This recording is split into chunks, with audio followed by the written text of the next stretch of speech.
زینب کے بازوؤں میں رسن دیکھنے چلو، اماں لہو لہان چمن دیکھنے چلو، زینب کے بازوؤں میں رسن دیکھنے چلو، اماں لہو لہان چمن دیکھنے چلو، زینب کے بازوؤں میں رسن دیکھنے چلو، اماں لہو لہان چمن دیکھنے چلو، زینب کے بازوؤں میں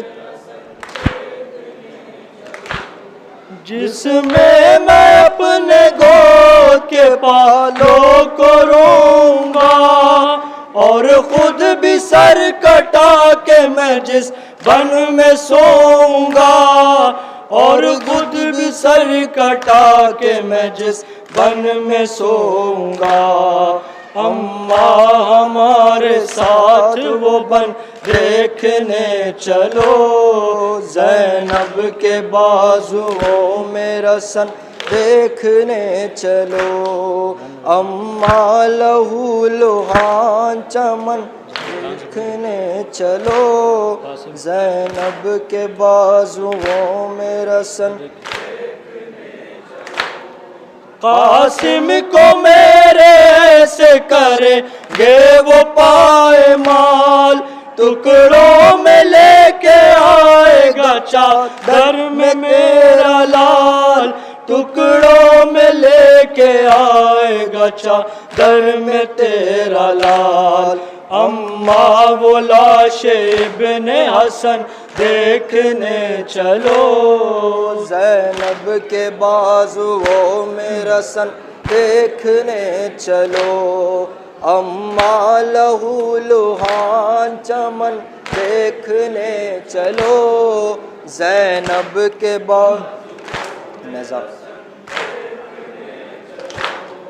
نیزہ جہاں لگے گا میرے نوجوان کو، تیرے ستم لگے گا جہاں بے زبان کو، تیرے ستم لگے گا جہاں بے زبان کو، رکھ کر کے ہاتھ دل پہ وہ رن دیکھنے چلو، زینب کے بازوؤں میں رسن دیکھنے چلو، اماں لہو لہان چمن دیکھنے چلو، زینب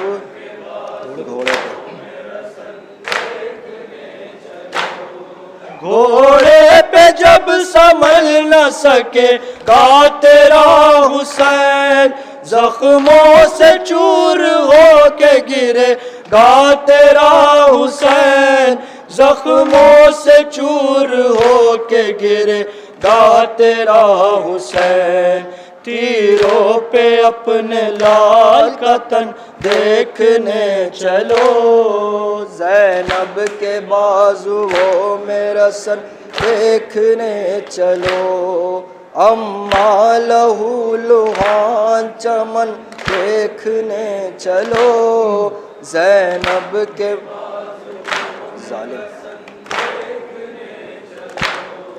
ظالم تیرے حسین پہ ڈھائیں گے سختیاں، اماں یہ توڑ ڈالیں گے میری بھی پسلیاں، اماں یہ توڑ ڈالیں گے میری بھی پسلیاں، ٹکڑوں میں میرا سارا بدن دیکھنے چلو، زینب کے بازوؤں میں رسن دیکھنے چلو، اماں لہو لہان چمن دیکھنے چلو، رو کر علی